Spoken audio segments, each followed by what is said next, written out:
नमस्ते मेरे दोस्तों, क्या हाल चाल आप सबके। बेटा, जीएसटी का पहला चैप्टर हम लोग आज कंप्लीट कर रहे हैं। इनफैक्ट चैप्टर तो लास्ट क्लास में कंप्लीट हो चुका था।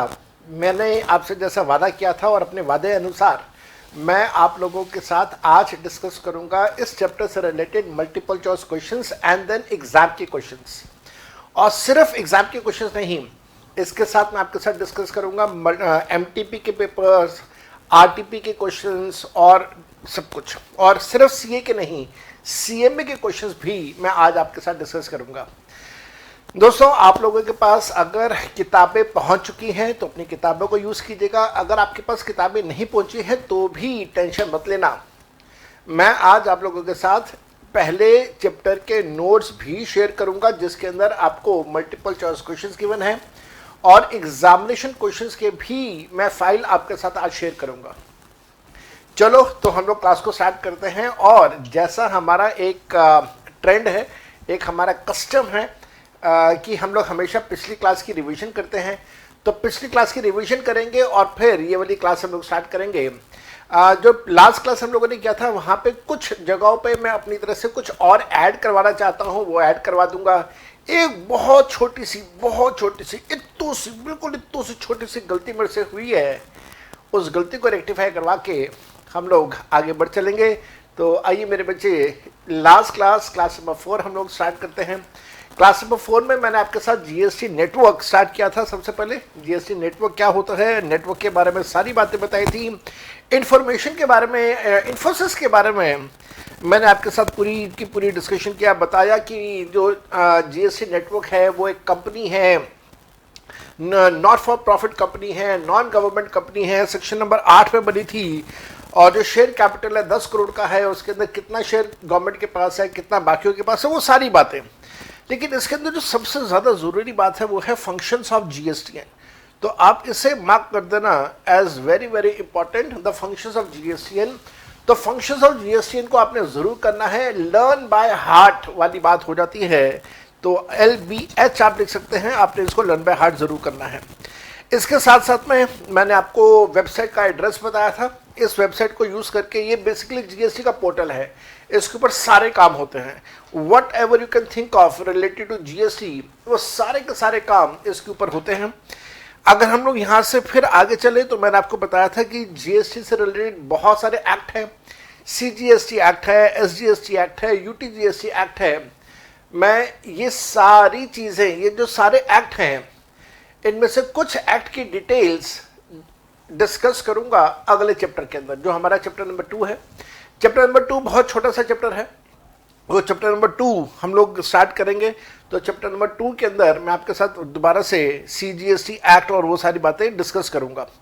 तो ये जो CGST एक्ट वगैरह है, अच्छा इसमें ना एक काम कीजिएगा, ये जो आपने लिखा था SGST एक्ट, पहले तो आपने CGST एक्ट लिखा था सबसे पहले, CGST के बाद आपने UTGST एक्ट लिखा था। UTGST एक्ट जहां खत्म हुआ उसके बाद आप लोगों ने लिखना स्टार्ट किया था SGST एक्ट 2017। पिछले बैच की बात बता रहा हूं। पिछले बैच के अंदर एक स्टूडेंट ने मेरे से पूछा कि सर सबसे पहला स्टेट कौन सा था जिसने GST इंप्लीमेंट किया था अपने स्टेट के अंदर, विच वॉज द फर्स्ट स्टेट। तो वो फर्स्ट स्टेट असम था। मैं चाहता हूं ये चीज़ आप लोग भी लिख लें, यहाँ पे मैं आपको लिखवा देता हूँ, जहाँ पे ये SGST एक्ट लिखा हुआ ना आपने 2017, जहाँ पे ये SGST एक्ट 2017 खत्म हो रहा है, यहीं पे IGST एक्ट स्टार्ट होने से पहले यहाँ पे एक छोटा सा नोट बना के लिख दीजिएगा, नोट बना के लिख देना, Assam was the first state,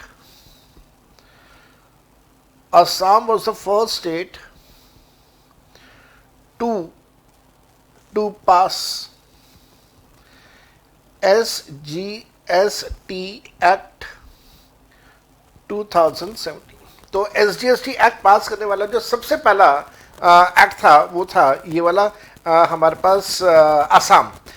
then उसके बाद हमने IGST के बारे में ढेर सारी डिस्कशन करी थी। मैंने आपको बताया था IGST एक्ट जो है that is unique to India, और इंडिया के अलावा और कहीं पे भी किसी भी देश के अंदर हम लोग इसको फॉलो नहीं करते हैं। So this is very very unique to India, इसके बारे में डिस्कशन किया था।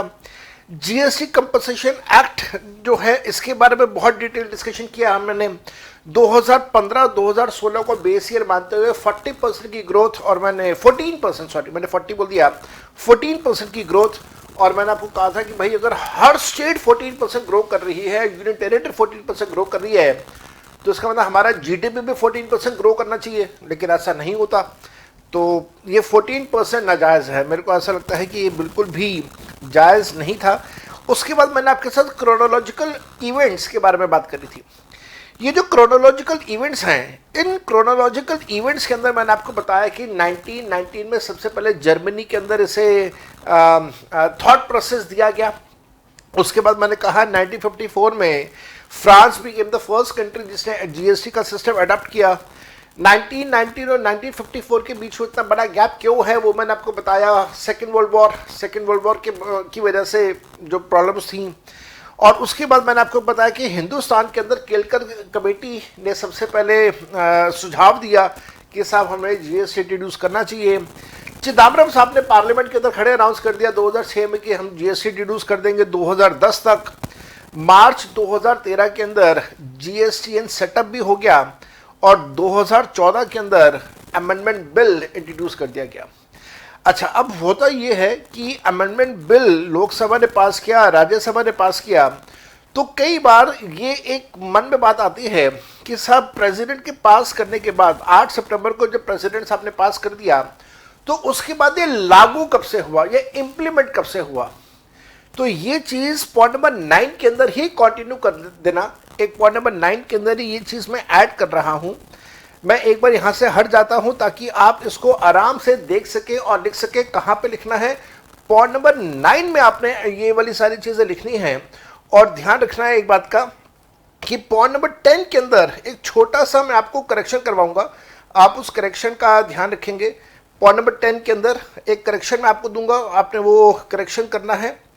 लेकिन उससे पहले ये जो पॉइंट नंबर 9 है इसके अंदर ये वाला पॉइंट ऐड कर दीजिए। द कॉन्स्टिट्यूशन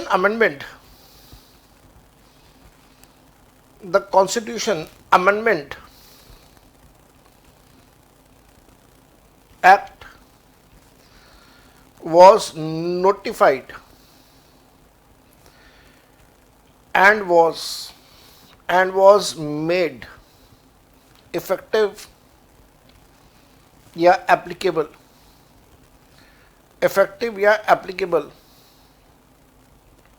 from 16 सितंबर 2016। ये एक लाइन इसके अंदर आप ऐड कर दीजिए। ये मेरे को कल लिखवाना चाहिए था, समहाउ मैं कल ये नहीं लिखवा पाया। कल लिखवाना चाहिए था, कल मैं नहीं लिखवा पाया समहाउ। कई बार बहुत सारी चीज़ें मन में होती हैं, छूट जाती हैं किसी कारण से, लेकिन कोई बहुत बड़ा इशू इसके अंदर नहीं होना चाहिए। चलो, इसके अलावा भी एक और चीज़ आपने करनी है। आपने पॉइंट नंबर 10 में एक पॉइंट लिखा था कि जो हमारा ये जो जीएसटी जो काउंसिल का फॉर्मेशन हुआ ये 12 तारीख का हुआ।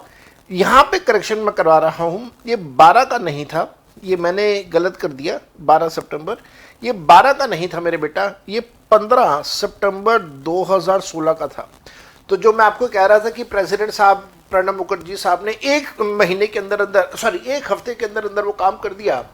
तो ये एक छोटी सी करेक्शन मैं मार्क करवाना चाहता था, आप इसको मार्क कर लीजिए। इसके अलावा बाकी की सारी चीज़ें आप लोगों को ध्यान रखनी है, याद रखनी है। स्टूडेंट्स अक्सर पूछते हैं सर क्या ये डेट्स हमें याद करनी है, तो मैं बोलूँगा यार याद कर लो। इस वजह से कह रहा हूँ याद कर लो क्योंकि एग्ज़ाम के अंदर हो सकता है कि मल्टीपल चॉइस क्वेश्चंस में एग्जामिनर ये पूछ ले। तो एग्जामिनर पूछे और हमें ना आता हो, बड़ा अजीब सा लगता है। तो याद कर लो, 4-5 बार अपने हाथ से लिखोगे ना तो अपने आप याद हो जाएगा। रट्टा मारोगे तो याद शायद ना हो पाए, लेकिन अपने हाथ से लिखोगे तो याद हो जाएगा।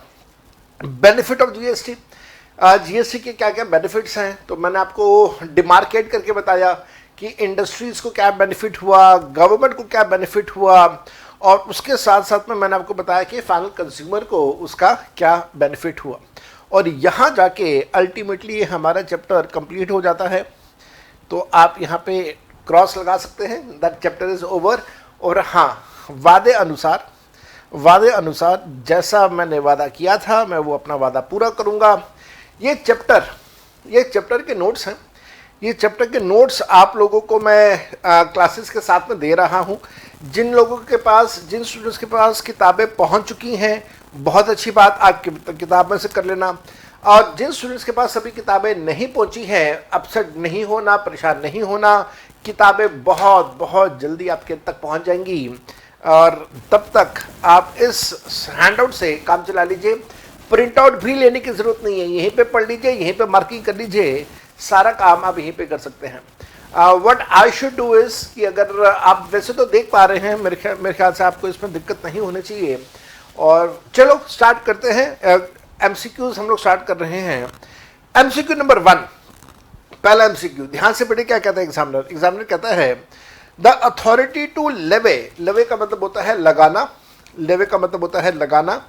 Authority to levy and collect taxes in India is given to the central and the state government bye.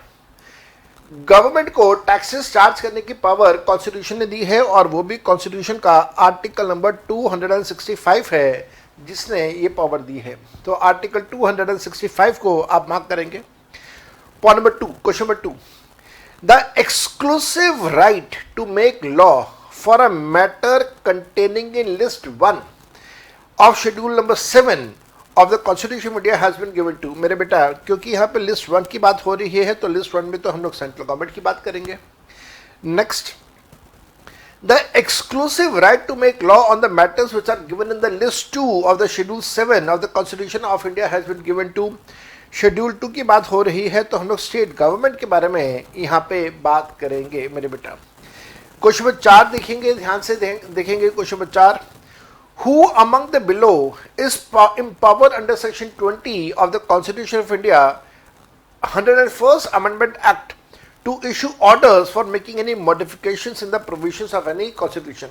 भाई सीधी सी बात, अगर कॉन्स्टिट्यूशन में किसी प्रकार का कोई चेंज हो रहा है तो हमारे जो प्रेसिडेंट ऑफ इंडिया जो हैं, उनके पास पावर्स हैं, वो उससे रिलेटेड ऑर्डर्स, नोटिफिकेशंस और वो सब कुछ इशू कर सकते हैं। Question number 5, Who is the chairman of GST Council? GST Council का चेयरमैन कौन है? नाम दिया हुआ है अटल बिहारी वाजपेयी साहब की तो डेथ हो गई है, उनकी आत्मा को भगवान शांति दे। चिदम्बरम साहब, Nirmala Sitharaman, Pranab Mukherjee. Obviously Nirmala Sitharaman being a finance minister nowadays, she is the chairman. Then we have when the constitutional amendments in respect to GST were made effective। देखो आगे नहीं वही बात कि हमारे जो कॉन्स्टिट्यूशनल अमेंडमेंट है वो इफेक्टिव कब से हुए? वो इफेक्टिव हुए 16 सितंबर 2016 से। अब यहाँ पे मेरे मन में ये डर लगता है, स्टूडेंट्स ये पूछते हैं सर क्या ऐसे क्वेश्चन एग्जाम में आ सकते हैं जहाँ पे वो डेट पूछ ले? तो मैं हमेशा ये कहता हूँ यार देखो, ऐसे क्वेश्चन आने तो नहीं चाहिए, कायदे से तो नहीं आने चाहिए जहाँ पे डेट्स पूछी जाए, क्योंकि हमारा पेपर टैक्स का पेपर है, हमारा हिस्ट्री का पेपर थोड़ी ना है। तो एग्जामिनर को ये क्वेश्चंस नहीं पूछने चाहिए। पर चलो मान लो अगर वो पूछ भी लेता है तो फिर उससे बचने के लिए हम लोगों को डेफिनेटली इसकी प्रैक्टिस करनी चाहिए। और प्रैक्टिस आप कैसे करो? आप लिख के याद करोगे तो आपको प्रैक्टिस भी हो जाएगी। चलिए तो हम लोग यहाँ से आगे बढ़ते हैं, क्वेश्चन नंबर 7 पे जाते हैं। Who shall be the chairman of GST council? GST council का चेयरमैन कौन होगा? आई एम सॉरी, मैं दिखाना भूल गया। Who shall be the chairman of the GST Council? GST Council का चेयरमैन कौन होगा? ऑब्वियस बात है, the Union Finance Minister is the chairman. Question number 8, Who shall be the vice chairman of the GST Council to be elected? मैंने आपको बताया था GST Council में जितने भी स्टेट्स हैं, जितने भी मेंबर्स हैं, वो आपस में वोटिंग करके किसी एक को चूज करेंगे as a vice chairman. So answer has to be GST Council shall elect from its members, जितने भी GST के मेंबर्स हैं उनमें से कोई एक। Then we have question number 9, which article of the Indian Constitution defines GST?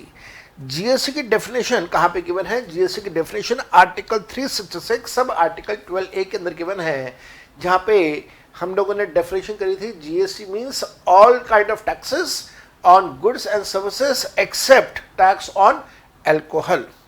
Question number 10, which constitutional amendment paved the way for the introduction of GST? Paved the way, paved का मतलब होता है रास्ता बनाना। किसने रास्ता बनाया जीएसटी के लिए?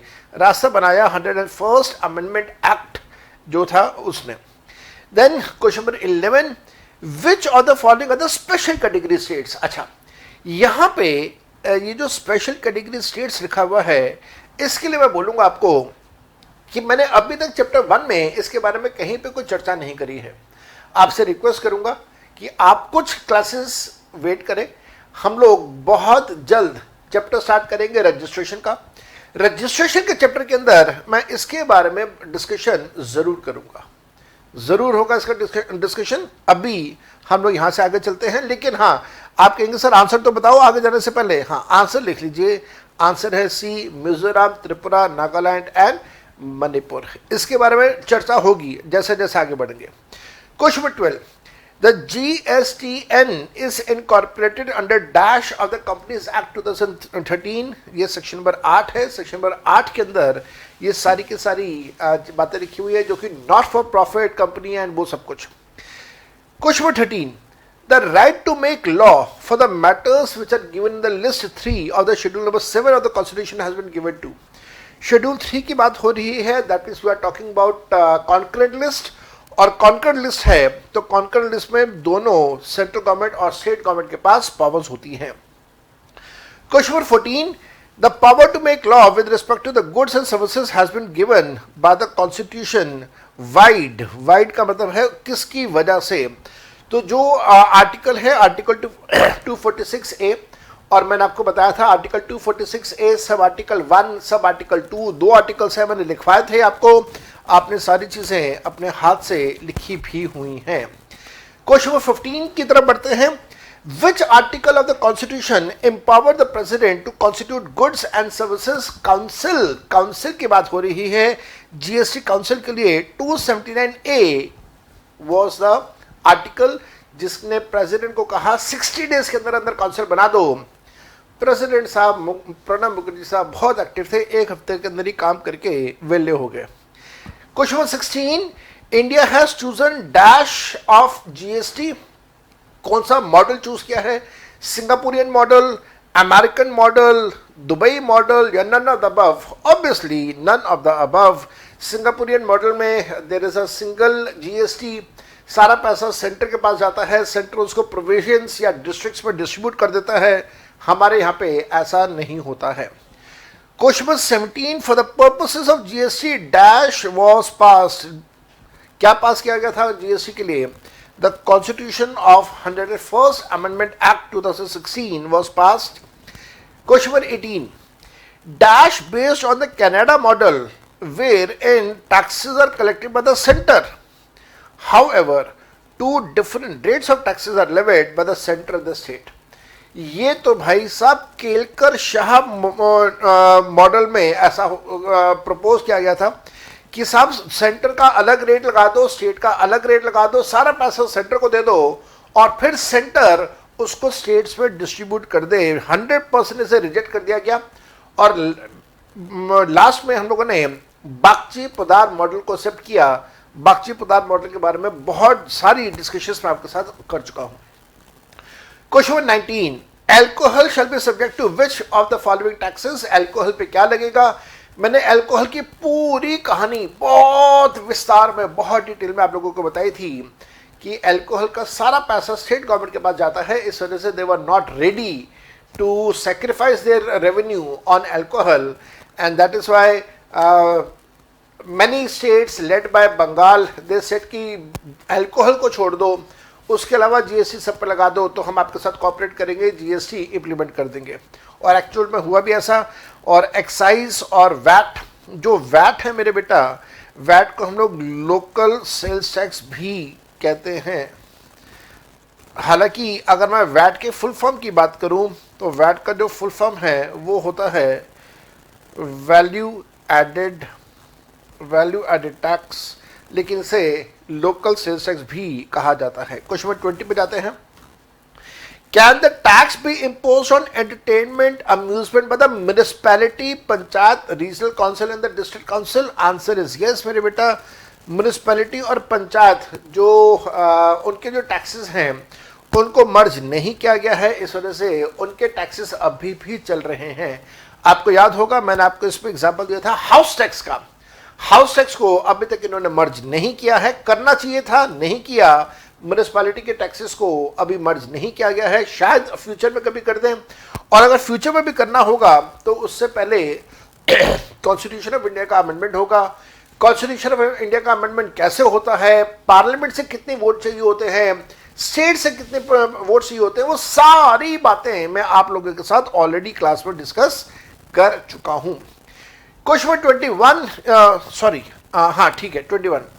Question number 21 says GST stands for, obvious सी बात है GST stands for goods and services tax. याद रखिएगा दोनों में एस होगा, गुड्स में भी एस होगा, सर्विसेज में भी एस होगा, दोनों प्लूरल फॉर्म में प्रोनाउंस किए जाएंगे। Question number 22, the first state to pass the GST act 2017 was, अभी थोड़ी देर पहले बताया था मैंने आपको, Assam was the first state which passed the GST act. तो मेरे बच्चे इस तरीके से क्वेश्चंस आप लोगों को मिलेंगे एग्जाम के अंदर, या मिल सकते हैं एग्जाम के अंदर, कुछ आसान कुछ मुश्किल, कुछ बहुत आसान कुछ बहुत मुश्किल। Question number 23, the GST council is dash constitutional authority to decide the policies of GST. It is complex, it is apex, it is secondary, it is base. Apex मेरे बेटा, एपेक्स का मतलब होता है टॉप मोस्ट। एपेक्स का मतलब होता है top most. Apex body, apex court, supreme court को हम लोग एपेक्स कोर्ट बोलते हैं, top most court. So top most court है, उसके बारे में बात हो रही है। Question number 24, dash will be levied in place of central sales tax. CST की जगह क्या लगेगा, सुनिएगा ध्यान से बात को। सीएसटी लगता था inter state sale of goods के ऊपर, inter state sale of goods. Inter state के ऊपर अब सीएसटी ना चार्ज करते हुए it will be replaced by IGST. तो क्वेश्चन नंबर 24 का आंसर इज आईजीएसटी। अब इसके ऊपर आईजीएसटी लगने वाला है। Question number 25, the GST council is, GST council क्या है, गवर्नमेंट कंपनी है, प्राइवेट कंपनी है, 1% कंपनी है या नन है? Answer is none. It is not a company, it is a group, it is a group, it is not a company. Question number 26. In the GST Council, decisions will be taken by 3/4 of the majority, with the central government having dash vote and the state having dash vote. मैंने आपको बताया था 75 3/4 represents 75%, और उसका 1/3 centre का होगा, 2/3 state का होगा, जहां पे 1/3 का मतलब हो गया 75 का 1/3 इज 25%। तो मैंने आपको बताया था 25% से दो लोगों के पास है, अनुराग ठाकुर और निर्मला सीतारमन, और बाकी का सारा जो वोट है वो सारी स्टेट्स का है, irrespective of their size, population, anything. तो मैंने आपको ये भी कहा था जितना वोट गोवा का है उतना ही मणिपुर का है, उतना ही दिल्ली का है, उतना ही उत्तर प्रदेश का है। उत्तर प्रदेश ये नहीं कह सकता कि I am very densely populated तो I should have a high voting ratio, नहीं हो सकता। महाराष्ट्र ये नहीं कह सकता that I am the largest state so I must have higher votes, नहीं हो सकता, सबका बराबर का होगा। Question number 27, dash will be levied in place of value added tax, VAT. मेरे बच्चे वैट, वैट हमेशा क्या होता है, वैट का हमेशा मतलब होता है within the state, within the state जब intra state sale purchase of goods है तो उसके ऊपर वैट लगा करता था, लेकिन अब उसकी जगह पे आ जाएगा सीजीएसटी और एसजीएसटी। सो नाउ 27th का answer is A, CGST and SGST. 28th, the duty of the GST council is to make dash the central government and the state government. तो जीएसटी काउंसिल की ड्यूटीज मैंने आपको कहा था, features याद कर लो, duties याद कर लो, रिस्पॉन्सिबिलिटीज याद कर लो, और उसमें वो उनका क्या बेसिकली जो रोल है वो क्या है कि वो रिकमेंडेशंस दे दे सेंट्रल गवर्नमेंट को, स्टेट गवर्नमेंट को। बेसिकली होगा ये कि कानून तो बनाना काउंसिल नहीं है, कानून बनाने के बाद काउंसिल गवर्नमेंट को बोलते कि जी इसे लागू कर दो, तो उसको सिर्फ ये लागू करने की रिकमेंडेशंस दे रही हैं, क्योंकि अल्टीमेटली जो नोटिफिकेशंस इशू करने का काम है वो तो गवर्नमेंट का ही है। तो वो सिर्फ ये कहेंगे साहब ये कानून बन गया, सर लागू कर दो नोटिफिकेशन इशू करके, बस और कुछ भी नहीं। तो रिकमेंडेशन है। Question number 29, GST council comprises of dash as its chairman union finance minister. ये क्वेश्चन रिपीट हुआ है।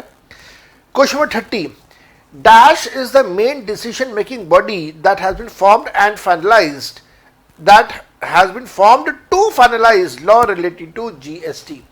Law relating to GST कौन बनाएगा? Law relating to GST will be made by the GST Council. Question number 30 का point B. Then we have 31. Who was a finance minister in India at the time of the implementation of goods and services tax?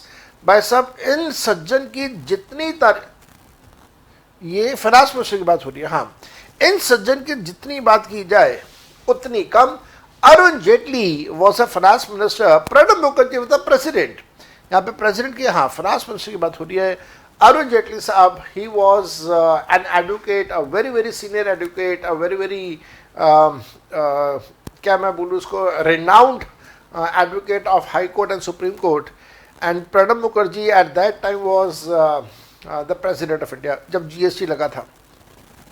32, what is the meaning of the cascading effect? Cascading effect क्या होता है? मैंने practical question के साथ बताया, tax के ऊपर जब टैक्स लगता है तो उसे हम लोग बोलते हैं as cascading effect. So what is the meaning of the cascading effect? It is a charging tax on tax, और you may say a dual taxation. हालांकि ड्यूल नहीं बोलना चाहिए क्योंकि ड्यूल का मतलब होता है डबल, लेकिन जो कास्केडिंग इफेक्ट है वहां से डबल थोड़ी ना, कि मतलब ट्रिपल एंड 4 टाइम्स भी होता है। आप याद करो, मैंने आपको प्रैक्टिकल क्वेश्चन करवाया था, उसके अंदर मैंने आपको 4 टाइम्स वाला एग्जाम्पल करवाया था कि एक्साइज को इंक्लूड करके सेल्स टैक्स, फिर दोनों को इंक्लूड करके फिर एक्साइज, फिर उसको तीनों को इंक्लूड करके फिर सेल्स टैक्स। तो आपको वो केस स्टडी अच्छे से याद होगा। Question number 33, what are major deficiencies of the earlier tax system? Earlier का मतलब है यहाँ पे जीएसटी से पहले वाले की बात कर रहे हैं। जो जीएसटी से पहले वाला सिस्टम था उसमें क्या कमियां थी? जीएसटी से पहले वाले में क्या कमियां थी? बहुत सारी कमियां थी। मल्टीप्लिसिटी ऑफ टैक्सेस होता था, cross utilisation of taxes available नहीं था, that means cross ITC available नहीं था। आपको याद है, मैंने आपको प्रैक्टिकल क्वेश्चन भी करवाया था सीएसटी वैट का, मैंने आपको करवाया था सर्विस टैक्स का, सेट ऑफ सेल्स टैक्स से नहीं मिलता। मैंने आपको सारी बातें बताई हुई हैं। और साथ में obstructed movement of goods, answer is yes. Octroi वगैरह चार्ज होता था चुंगी पे, तो इसका मतलब आंसर इज डी। ये सारे ही शॉर्ट कमिंग्स थी, ये सारी ही शॉर्ट कमिंग्स थी पुराने सिस्टम के अंदर। 34, which was the first country to implement GST? कौन सा देश पहला देश था जिसने जीएसटी लगाया? सोचा जर्मनी ने, लगाया फ्रांस ने, तो answer is France. Next, GST is dash based tax on the consumption of goods and services. बहुत आसान, डेस्टिनेशन बेस्ड। डेस्टिनेशन बेस्ड, मैं आपको ये वाली बात भी, ओरिजिन बेस्ड, डेस्टिनेशन बेस्ड वाली कहानियां भी मैं डिटेल में आपको ऑलरेडी समझा चुका हूं। 36 पे जा रहा हूं मैं। 36 क्या कहता है? GST is one of the widely accepted indirect taxation system which is prevalent in more than dash number of countries around the globe. पहली क्लास में या शायद दूसरी क्लास में बताया था more than 160 countries। जब मैंने आपको ये कहा था that first country was France, और उसके बाद इंडिया से पहले आखिरी कंट्री was मलेशिया। और मैंने आपको मलेशिया की कहानी भी बताई थी कि मलेशिया के अंदर इलेक्शंस हुए, और इलेक्शंस के बाद जो इलेक्शन से पहले जो अपोजिशन था उसने कहा कि हम जीएसटी हटा देंगे। वो इलेक्शन जीत भी गया अपोजिशन, पावर में आते ही उन्होंने अपने वादे को पूरा किया और जीएसटी हटा दिया। तो मलेशिया वॉज अ कंट्री जहाँ पे जीएसटी सिर्फ 2 या 3 साल के लिए चला, अब जीएसटी वहाँ से हट चुका है। 37 पे आते हैं। Central GST Act makes a provision for the levy and collection of taxes on intra-state supply of goods or services or both by। Intra-state की बात कर रहे हैं, सेंट्रल जीएसटी की बात कर रहे हैं, ऑब्वियस सी बात है सेंट्रल गवर्नमेंट आएगा answer. 38, what does I stand for? IGST. IGST के अंदर I stand for integrated. India नहीं है भाई, यहाँ पे इंडिया लिखा होगा, नहीं इंडिया नहीं है, इंटरनेशनल लिखा हुआ है। इंडिया इंटरनेशनल इंटर कुछ नहीं है, it is integrated. 39, which of the following tax is not subsumed in GST? Subsumed मैंने आपको बताया था, मर्ज्ड, मर्ज कहते हैं या सबस्यूम कहते हैं। कौन सा टैक्स है जिसको सबस्यूम नहीं किया, मर्ज नहीं किया? कौन सा टैक्स था भाई? वो टैक्स था स्टैम्प ड्यूटी का, सर्विस टैक्स और ट्राई का, वैट का, स्टैम्प ड्यूटी। स्टैम्प ड्यूटी अभी भी लगता है, अलग से चार्ज होता है, जो कि मेरे हिसाब से गलत है, नहीं होना चाहिए, मर्ज कर देना चाहिए। गॉड नो सरकार कब मर्ज करेगी कब नहीं करेगी। 40 which of the following are the benefits of the GST implementation? GST को इंप्लीमेंट करने के क्या फायदे हैं? इजी डिस्ट्रीब्यूशन नेटवर्क है, बिल्कुल ठीक बात है। सीमलेस फ्लो ऑफ क्रेडिट है, यहाँ पे क्रेडिट से हमारा मतलब है आईटीसी, और सीमलेस से हमारा मतलब है कि फ्रीली अवेलेबल होगा ITC. Answer is yes. Uniform GST law across the India? Answer is yes. मैंने आपको मोबाइल फोन वाला एग्जांपल भी दिया था, तो 40 का answer is D, all of the above.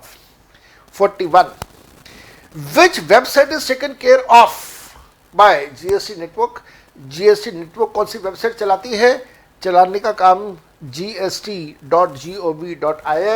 और मेरे बेटा इसको जो इसकी कोडिंग होती है, फंक्शनैलिटीज पे काम होता है, सॉफ्टवेयर पे जो काम होता है वो करती है Infosys.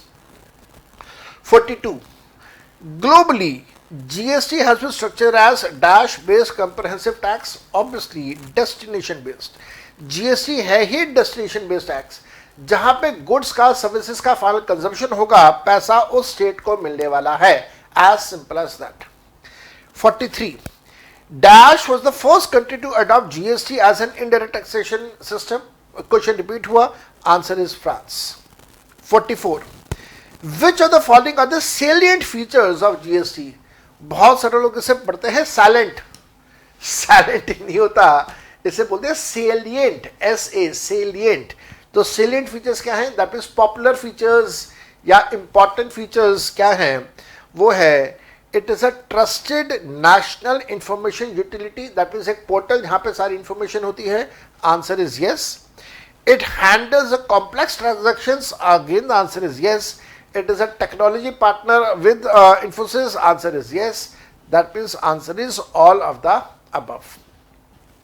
43 definition of services is given under, definition of services is given under dash article। अच्छा, ये मैंने अभी तक आपके साथ डिस्कस नहीं किया कि सर्विसेज की डेफिनेशन कहाँ पे गिवन है और क्या होती है, गुड्स की डेफिनेशन क्या है और कहाँ पे गिवन है, ये डिस्कस नहीं किया। आने वाले दिनों में शायद मैं डिस्कस कर दूंगा। बस आप इसका आंसर ए मार्क कर लीजिएगा, it is article 366 sub article 26A। 46 India has chosen the GST model from, India ने जीएसटी मॉडल कहां से चूज किया?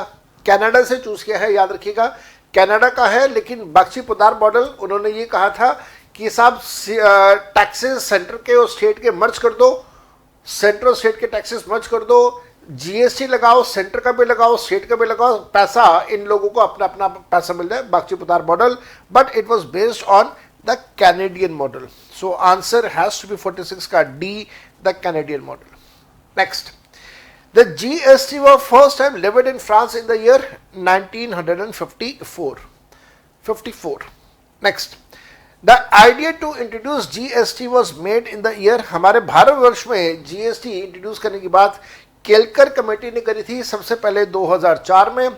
2006 के अंदर चिदम्बरम साहब ने पार्लियामेंट के अंदर कहा कि इसे हम लोग इंप्लीमेंट कर देंगे 2010 तक, नहीं हो पाया पॉलिटिकल रीजंस की वजह से। 49 the constitution amendment 102nd bill was given final assent by the honourable president of India on, again ऐसे क्वेश्चन नहीं आने चाहिए, हिस्ट्री के क्वेश्चन नहीं आने चाहिए कि कौन सी तारीख को प्रेसिडेंट ने अप्रूवल दिया बिल का, ऐसे क्वेश्चन नहीं आने चाहिए। 8 सितंबर हालांकि इसकी तारीख है।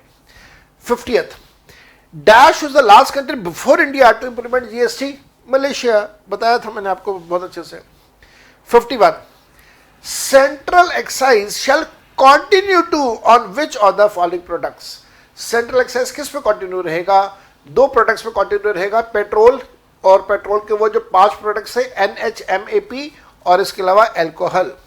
तो फिर petrol, diesel, motor spirit and all of the above, answer is all of the above. मैंने आपको बताया था मोटर स्पिरिट जो है वो एक साइंटिफिक नाम है, टेक्निकल नाम है, और कॉमनली हम लोग उसको जानते हैं with the word petrol. High speed diesel is a normal diesel जो कार्स में डलता है, and then petroleum crude is कच्चा तेल। 52 भी मैंने अभी तक आपके साथ डिस्कस नहीं किया, अगले चैप्टर के अंदर डिस्कस करूंगा, वैसे पढ़ देता हूं।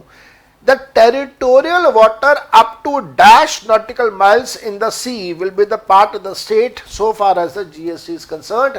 आप में से जिन्होंने इनकम टैक्स किया हुआ है आपको समझ आ जाता है कि India is up to 12 nautical miles, तो यहां पे भी आज से 12 नॉटिकल माइल्स होगा। 53 Which article of the Indian Constitution empowers the government of India to levy IGST in case of an interstate supply? Interstate supply के अंदर कौन सा आर्टिकल यूज होगा हमारा? That is 269A sub article 1 which gives power to impose IGST। Interstate में, interstate है, IGST है तो article 269A। 54 functions of GSTN include, GST network के फंक्शंस में क्या क्या आएगा? It facilitates the registration, it computation settlement of IGST, matching of taxes payment details with the banking network and all of the above. Answer is all of the above. अगर आप ध्यान से देखेंगे तो मैंने आपको ये सारे पॉइंट्स डिटेल में ऑलरेडी लिखवाए हुए हैं। 55 पे जा रहा हूं मैं, कहता है GST compensation cess shall be levied on. Compensation cess किस पे लगेगा? कंपनसेशन सेस लगेगा टोबैको पे, सिगार पे, पान मसाला पे, या all of the above? Answer is all of the above, सब पे लगेगा। 56 GST council was constituted on. GST council कब बनाया गया था? ये भी हिस्टोरिकल क्वेश्चन है, नहीं पूछा जाना चाहिए, ऐसे क्वेश्चन नहीं आने चाहिए, तारीख वाले क्वेश्चन नहीं आने चाहिए, लेकिन मैंने आपको पूरा क्रोनोलॉजिकल कैलेंडर करवाया है, कर लेना, काम आएगा कभी ना कभार। 57 the GST enables the flow of dash across the supply chain, across the flow of ITC है basically. ITC is your seamless credit। seamless credit से हमारा मतलब है फुल ITC। हालांकि जब हम लोग ITC का चैप्टर पढ़ेंगे तो वहां पे बताऊंगा कुछ केस में ब्लॉक क्रेडिट भी होता है। वो ब्लॉक क्रेडिट क्या है मैं आपको बताऊंगा उसके बारे में। 58 पे जा रहा हूं मैं। When the four bills, namely CGST Bill 17, SGST Bill 17, UTGST Bill 17, GST Compensation to the States Bill 17, received the President's assent। President's assent का मतलब है प्रेसिडेंट का अप्रूवल इनको कब मिला था? 12 अप्रैल को इनका अप्रूवल दिया गया था। 59 GSTN is a dash, it is a non-profit organization, profit organization, none या one other person company। Answer is it is a not-for-profit organization। 60 the contract for the developing of GSTN portal was given to। GSTN portal का काम किसको सौंपा गया? इन्फोसिस को दिया गया। मैंने आपको कहा था विप्रो को देते तो शायद, या टाटा कंसल्टेंसी सर्विसेज को देते तो शायद इतना मिसमैनेज ना होता जितना इन्फोसिस ने इसका गंद मचा के रखा है। 61 Which of the following taxes have not been subsumed in GST? कौन से टैक्सेस ऐसे हैं जिनका मर्जर नहीं हुआ है? वैट का मर्जर हुआ, BCD का नहीं हुआ, CVD का हुआ, SAD का भी हुआ, तो BCD का मर्जर नहीं हुआ है, तो 61 का answer will be B. 62 the Australian model of GST wherein tax is dash. अब जो ऑस्ट्रेलियन मॉडल है ये मैंने आपको बताया था, सिंगल GST फॉलो करते हैं ऑस्ट्रेलिया वाले, और वो कहते हैं कि साहब सारा GST सेंट्रल गवर्नमेंट के पास आने दो और उसके बाद हम लोग सारा स्टेट्स पे डिस्ट्रीब्यूट कर देंगे। तो all is collected by the centre and then it is distributed to the states. Bharatvarsh के अंदर तो ये पॉसिबल ही नहीं है जब तक कुछ सरकारें बैठी हुई हैं, जैसे दिल्ली में आप, पंजाब में कांग्रेस, बंगाल के अंदर दीदी जी बैठी हुई हैं, तब तक तो ये पॉसिबल ही नहीं हो पाएगा। और काफ़ी हद तक ठीक भी है, क्योंकि हमने देखा है सेंट्रल गवर्नमेंट का जो बिहेवियर है, रुख है, वो बहुत अच्छा नहीं है इन सभी स्टेट्स की तरफ। 63 पे जा रहा हूँ मैं। Which of the following taxes have been subsumed in GST, कौन कौन से मर्ज हो चुके हैं? सीएसटी मर्ज हो गया, बिल्कुल हो गया। Central excise and service tax merge हो गया, वैट भी मर्ज हो गया। Answer is all of the above. 64, which of the following commodities are not kept out of GST regime, इनमें से क्या ऐसा है जिसको जीएसटी रिजीम से बाहर नहीं रखा गया है, नॉट कह रहे हैं? Distribution and transmission of electricity, sale and purchase of real estate, alcoholic liquor, tobacco and tobacco products. मेरे बेटा answer is tobacco and tobacco products. याद रखिएगा, इलेक्ट्रिसिटी के केस में एग्जेम्पशंस हैं, डेफिनेटली एग्जेम्पशन है। Real estate, definitely real estate को इन्होंने नेगेटिव लिस्ट के अंदर रखा हुआ है और इसके ऊपर जीएसटी चार्ज नहीं करते। मैंने कहा नेगेटिव लिस्ट, आप सोच रहे होंगे भाई कौन सी नेगेटिव लिस्ट, कहाँ से आ गई नेगेटिव लिस्ट? तो मैं आपके साथ एक चैप्टर करूंगा सप्लाई। सप्लाई के चैप्टर के अंदर नेगेटिव लिस्ट के बारे में डिटेल डिस्कशन मैं आपके साथ करूंगा, वेट कीजिएगा। 64 का आपको आंसर जवाब बहुत अच्छे से दूंगा मैं। 65, what transition period is allowed under section 19 of the Constitution of India Amendment Act 2016? हाँ, ये एक चीज ऐसी थी जिसको मेरे को डिस्कस करना चाहिए था, somehow मैं डिस्कस नहीं कर पाया। मेरे बेटे अगर आप रिकॉल कर पाए तो जो हमारा ये जो कॉन्स्टिट्यूशनल अमेंडमेंट एक्ट है ये बना था सितंबर 2016 में। सितंबर 2016 के बाद टाइम पीरियड था 1 साल का और ये कहा गया था कि कॉन्स्टिट्यूशन को आपने अमेंड कर दिया, सारे स्टेट्स से अप्रूवल आ चुका है, अमेंडमेंट हो चुका है, अब जल्दी से जीएसटी के बिल बनाओ, पास करवाओ और चारों बिल यूटीजीएसटी, सीजीएसटी, एसजीएसटी तो सारे स्टेट से खुद करना है और कंपनसेशन सेस एक्ट, तो ये सारे के सारे बिल जल्दी से पार्लियामेंट में डालो और जो स्टेट के हैं वो स्टेट वाले अपने लेजिस्लेटिव असेंबली में डालें, अप्रूवल दो, जल्दी से बिल को पास करके एक्ट बनाओ और ये सारा प्रोसीजर 1 साल के अंदर अंदर कंप्लीट हो जाना चाहिए। And that is the reason आपने देखा होगा सितंबर 2016 में एक्ट बनने के बाद, amendment act of the constitution of India बनने के बाद जुलाई 17 was the date when the GST was ultimately implemented across India. तो आंसर इज 1 year। 65 का answer is 1 year। 66, which GST is levied in case of import of goods? हाँ, import of goods में इसे हम लोग इंटरस्टेट सप्लाई बोलेंगे, मानेंगे, आपको मैंने इसके बारे में बताया है और बाकी और डिटेल डिस्कशन चैप्टर नंबर 2 में करूंगा, तो इसके ऊपर लगेगा हमारा हमेशा IGST. Next 67, the GST compensation cess shall be payable on. Compensation cess किस में लगेगा? गारमेंट्स, एरेटेड वाटर्स या एरेटेड ड्रिंक्स, इलेक्ट्रॉनिक्स या stationery. Answer is aerated drinks. मैंने आपके साथ डिस्कशन में किया था कि एरेटेड ड्रिंक्स क्या होते हैं, ऐसे ड्रिंक्स, ऐसे हार्ड ड्रिंक्स, ऐसे सॉफ्ट ड्रिंक जिसके अंदर सोडा इन्वॉल्व होता है, उसे हम लोग एरेटेड ड्रिंक्स बोलते हैं, कोल्ड ड्रिंक्स वगैरह basically. 68, which of the following is not the benefit of GST? इनमें से क्या जीएसटी का फायदा नहीं है? इट रिड्यूसेस कास्केडिंग इफेक्ट, बिल्कुल ठीक है। मर्जर ऑफ वेरियस टैक्सेस, ये भी ठीक है। It increases the finance cost, no, ये तो डी मेरिट है, ये मेरिट थोड़ी ना साहब जी, ये तो डी मेरिट है, ये मेरिट नहीं है, या all of the above. So answer is C, this is a demerit, this is not a merit. 69, GST is levied on the supply of all goods and services except। GST किस पर लगेगा? supply of all goods and supply of all services except हमें पता है alcohol के ऊपर GST नहीं लगेगा, बाकी सब पे लगेगा।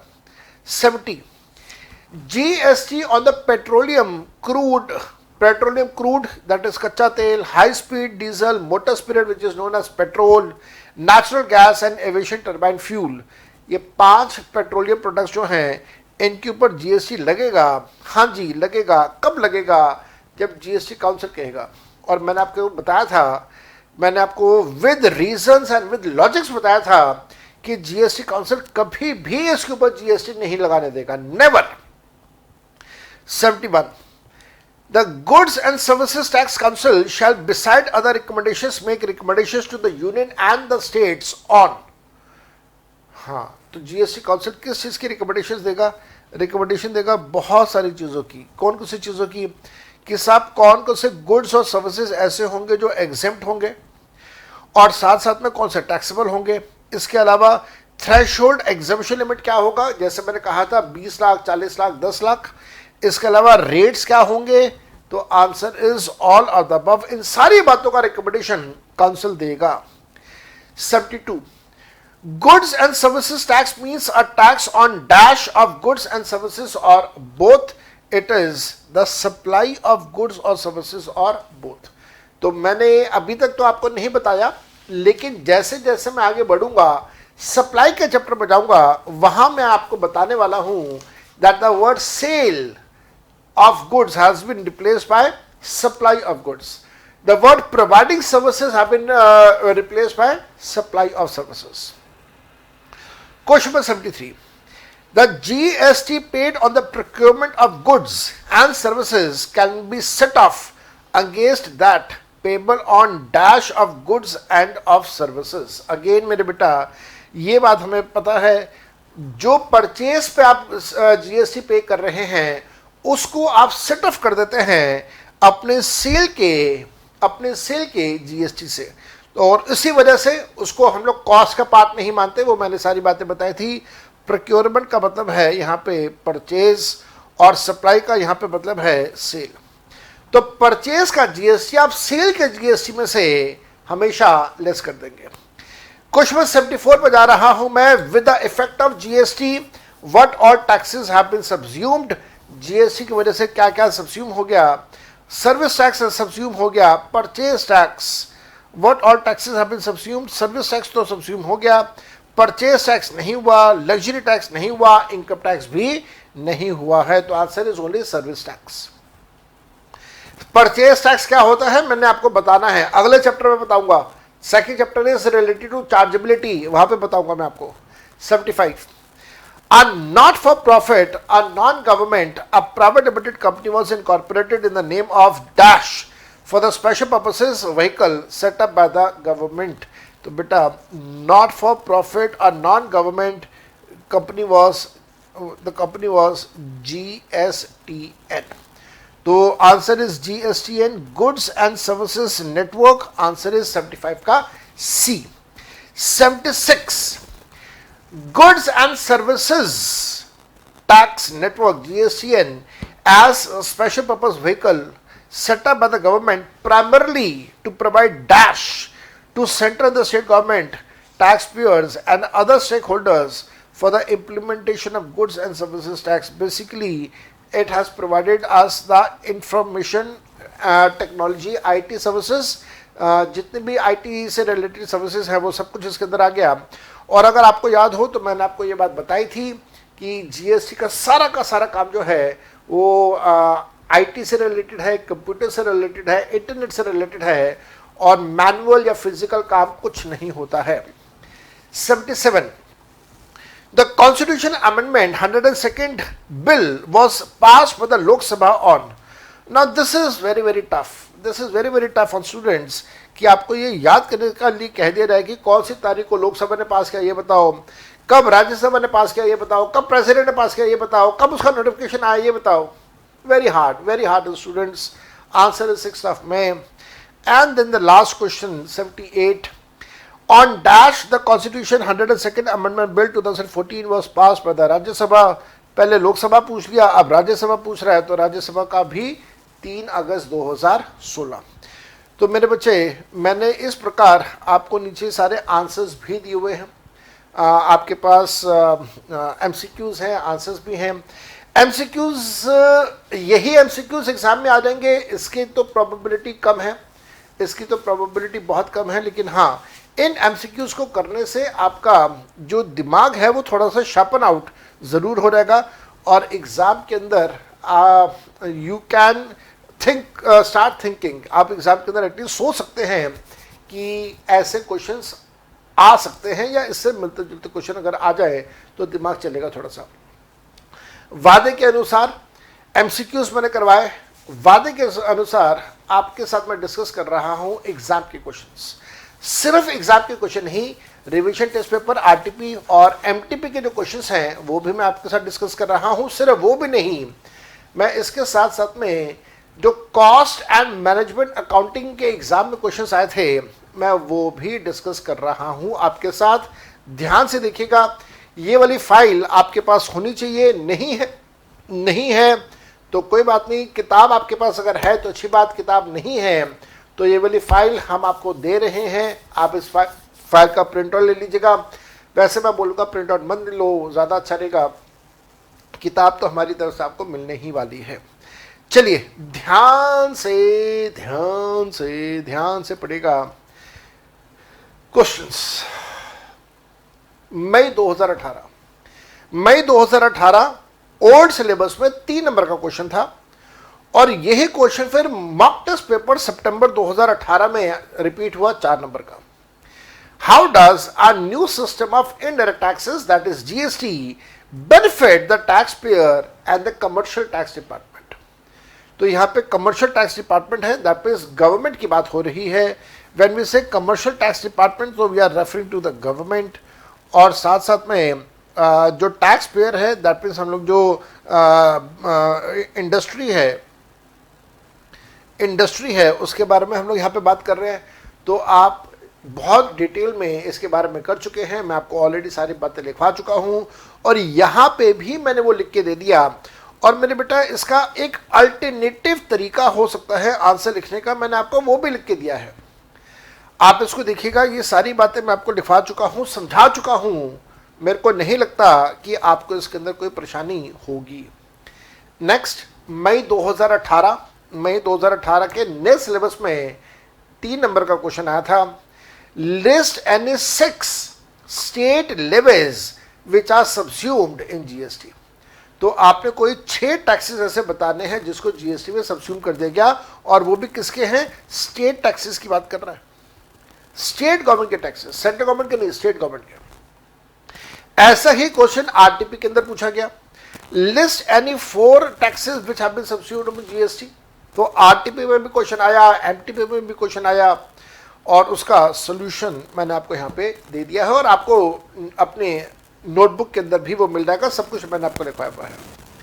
नवंबर 2018 का क्वेश्चन था 2 नंबर का, list any 4 central taxes which have been substituted in GST. तो पहले स्टेट पूछ रहा था, अब वो सेंट्रल टैक्सेस के बारे में पूछ रहा है। अगेन आपको एक लिस्ट दी हुई है और मैंने नोट्स के अंदर भी ये लिस्ट आपको लिखवा दी है। फिर 2 नंबर का एक और क्वेश्चन था, differentiate between direct and indirect taxes and give any 2 examples, any 2 points. तो मैंने इसके बारे में भी आपको क्लास नंबर 1 के अंदर काफी सारी बातें लिखवाई हुई हैं। तो भाई ये तो सीए के क्वेश्चंस थे। आइए जरा देखिए, CMA cost and management accounting के अंदर क्या कुछ डिफरेंट क्वेश्चंस पूछे जाते हैं। जून 2018 में 5 नंबर का क्वेश्चन था, कहता है what do you mean by GST council. तुम्हारा जीएसटी काउंसिल से क्या मतलब है भाई, and what are the guiding principles and its functions. तो जीएसटी काउंसिल के बारे में सब कुछ उसने पूछ लिया 5 नंबर में। मैंने आपको जीएसटी काउंसिल में बहुत सारी बातें लिखवाई हुई हैं, तो ये सारी की सारी चीजें आप लोगों ने ऑलरेडी लिखी हुई हैं। फिर जून 2018 में क्वेश्चन आया, कितने नंबर का? 5 का। फिर दिसंबर 2019 में क्वेश्चन आया, एक 3 नंबर का, एक 4 नंबर का, 7 नंबर का क्वेश्चन है, what are the advantages of GST. दूसरा में था what is GST and what are its advantages. अब यहां पे एडवांटेजेस में ये नहीं कह रहा कि कंज्यूमर के पॉइंट ऑफ व्यू से बता दो, गवर्नमेंट के पॉइंट ऑफ व्यू से बता दो, इंडस्ट्री के पॉइंट ऑफ व्यू से बता दो। तो आपको मिक्स एंड मैच करके थोड़ी अपनी समझदारी, अपनी सूझबूझ दिखाते हुए आपने इसका आंसर करना है।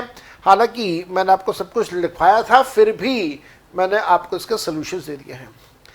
देन वी हैव दिसंबर 18 का 7 नंबर का क्वेश्चन था, दिसंबर 18 सीएमए, और यही मॉक टेस्ट के अंदर आया था, सीए के मॉक टेस्ट के अंदर आया था। 3 नंबर का क्वेश्चन था, state briefly the features of GST network, that is the role which has been assigned to GST network in India. तो जीएसटी नेटवर्क का जो फंक्शंस है, फंक्शनैलिटी है, आपने वो सारी की सारी लिख के आनी है। आपने ऑलरेडी लिखा हुआ अपनी नोटबुक्स के अंदर। दिसंबर 2018 6 नंबर का क्वेश्चन था। एग्जामिनर पूछता है what are the salient features of IGST. IGST के बारे में अगेन मैं आपको ऑलरेडी डिटेल में सब कुछ लिखवा चुका हूं। कुछ और बातें हैं जो आने वाले चैप्टर्स के अंदर हम लोग कवर अप कर लेंगे। दिसंबर 2018 2 नंबर का क्वेश्चन आया था सीएमए के एग्जाम के अंदर। What are the commodities which have been proposed to be kept outside the purview of GST. ऐसे क्या क्या है जो जीएसटी में कवर नहीं होगा, उसके बारे में डिस्कशन मैं आपके साथ कर चुका हूं। अल्कोहल को नहीं रखा गया, पेट्रोलियम प्रोडक्ट्स को जीएसटी में नहीं रखा गया। उसके बाद जून 2018 के अंदर 4 नंबर का क्वेश्चन पूछा गया है, ध्यान से पढ़ेगा। कहता है Mister V of Tamil Nadu a farmer sold raw cashew nuts. अब आगे बात रॉ कैशू नट्स। ये जो रॉ कैशू नट्स वाली बात है ये मैं आपके साथ करूंगा चैप्टर नंबर 2 में। चैप्टर नंबर 2 क्यों भाई, चैप्टर नंबर 2 क्यों? आप एक काम कीजिएगा, इस फाइल का ऊपर टाइटल दिया हुआ है वो ध्यान से देखिए। टाइटल में ही मैंने ये बात साफ साफ लिखी है दैट इस चैप्टर के अंदर या इस फाइल के अंदर 2 चैप्टर के क्वेश्चंस को कवर कर रहे हैं। एक है बेसिक कंसेप्ट्स। बेसिक कंसेप्ट्स हमारे कंप्लीट हुआ, दिस इज चैप्टर 1। एंड दूसरा है हमारा chargeability, this is our chapter 2। और ध्यान देना मेरे बेटा, चार्जेबिलिटी के चैप्टर में से कभी भी कोई क्वेश्चन नहीं पूछा गया, नेवर एवर। उस चैप्टर में ऐसा कुछ है ही नहीं कि उसमें से क्वेश्चन पूछा जाए। और चार्जेबिलिटी का चैप्टर हम लोग आपके साथ स्टार्ट करेंगे in the next class. For this first chapter मैंने आपके साथ वो सब कुछ किया जो पॉसिबल है और जितना हमें करना चाहिए। आपसे वादा कर रहा हूं, आपके फ्रेंड सर्कल में जितना भी आपके दोस्तों यारों ने पहले चैप्टर में पढ़ा है लगभग उससे डबल मैंने आपको यहाँ पे क्लास में करवाया है।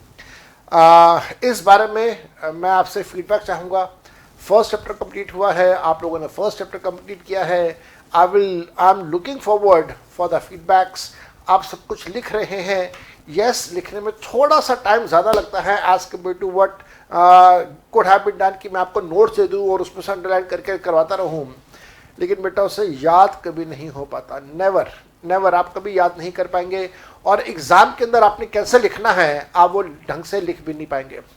तो my way of working, my USP is कि मैं आपको सब कुछ लिखवाने वाला हूँ। जैसा पास्ट में किया वैसा मैं आपके साथ भी कर रहा हूँ। पास्ट में भी इस स्ट्रेटेजी ने मेरे को बहुत बहुत अच्छे रिजल्ट्स दिए हैं and I pray to the God and I hope कि आप लोग भी मेरे को इस प्रकार अच्छे अच्छे रिजल्ट्स दोगे। Till the time I listen from your side, bye bye, best of luck to all of you, take care of yourself और पढ़ाई करते रहिए, डाउट्स मुझसे पूछते रहिए। I will love to listen from your side. Bye bye.